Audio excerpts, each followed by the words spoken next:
Greetings. These are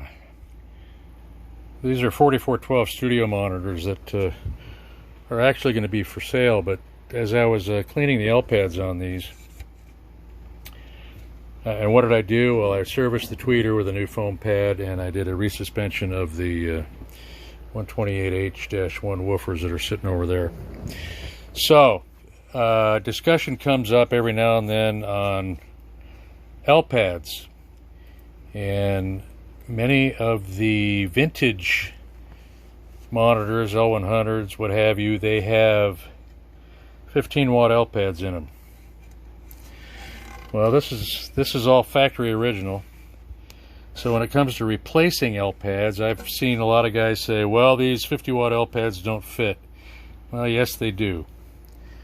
And there's advantages of replacing a 50-watt L pad that had originally 15 or 30-watt L pads, and one of those is power compression.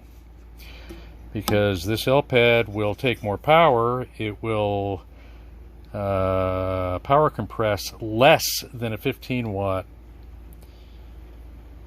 L pad. So this just goes to prove that JBL at some point put 50-watt L pads on both the mid-range and the tweeter. Why? Well, because it's better. It's actually better. All right, that's enough of that.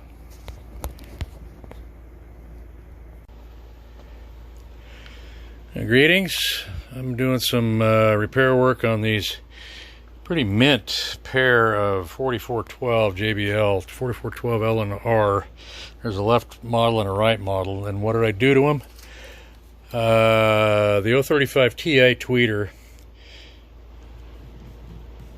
this piece of O-ring rotted and fell apart, so I've got some O-ring stock where I'm able to stretch it and stick it in there so the screen stays on. And I think I've done videos before where this tweeter needs to be taken apart, and there's a foam dampening pad underneath the dome that rots, and it really needs to be taken apart, a new foam pad punched out, which I do that with an open cell foam. That's one of them. I've gone through a whole bunch of those. Clean it up, put it back together. Okay, now the next thing is a resuspension. I don't just do refoams, particularly on JBL speakers. And why? Well, it's only half the job. I have yet to see a refoam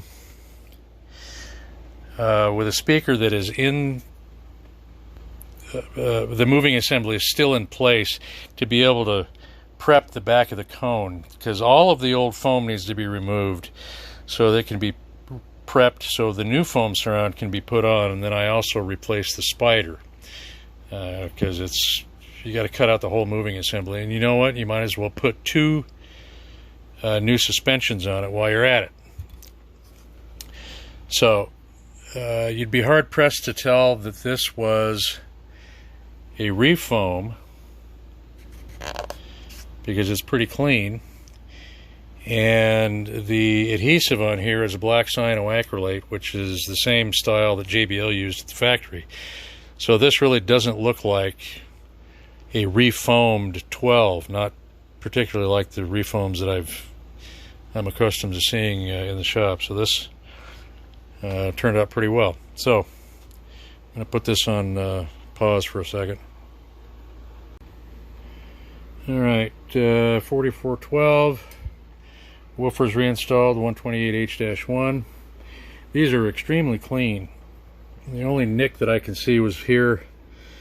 This was before I got it in the shop here, because somebody tried to take the woofer out and kind of nicked it up. But other than that, the cabinets are pristine. The grills are in beautiful condition. The walnut is spotless, and I hope to keep it that way while it's in my possession.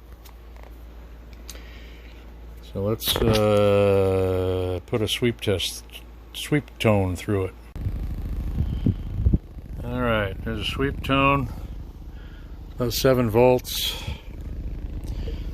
That's around factory spec. I think 6 is actually the factory spec.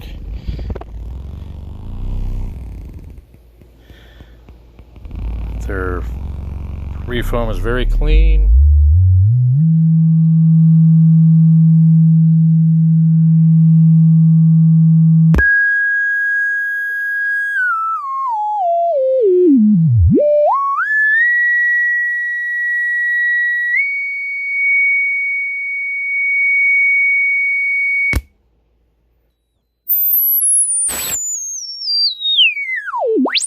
Clean all the way up and down.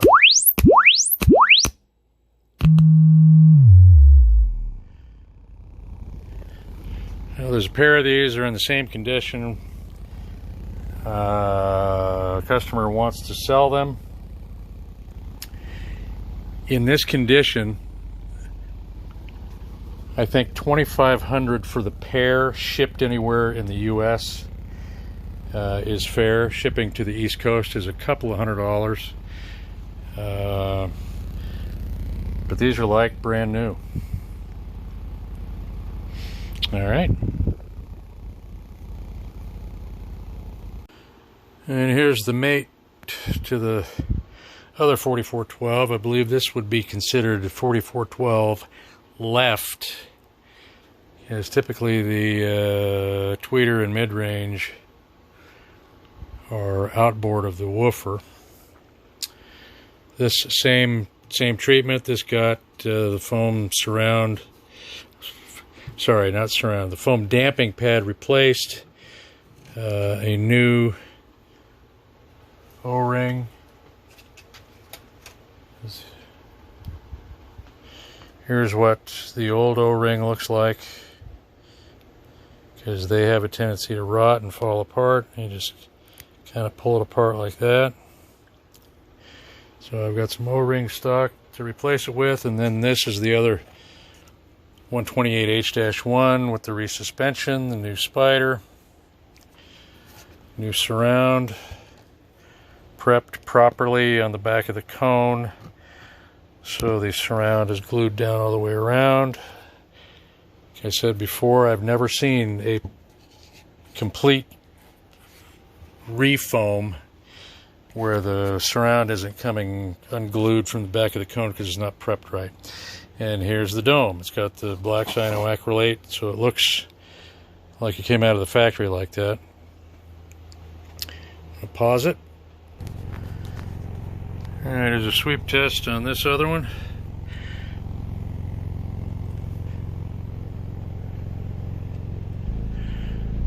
Looks good.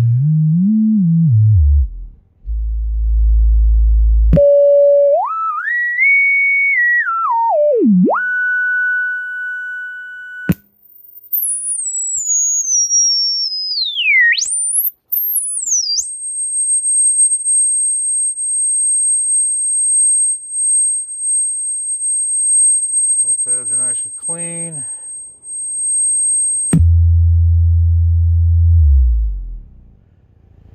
Cabinet is pristine also.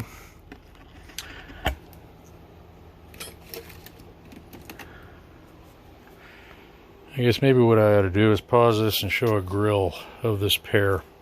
Hold on, please. And here's one of the two grills. And all the pegs are intact.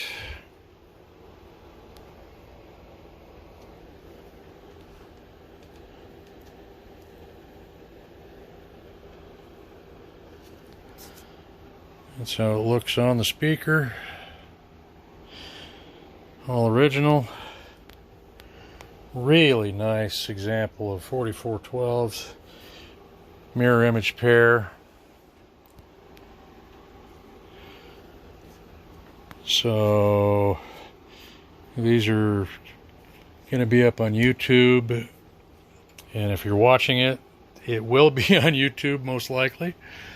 That would be silly if you're watching it and you're watching YouTube and it's not on YouTube. Here's the other grill.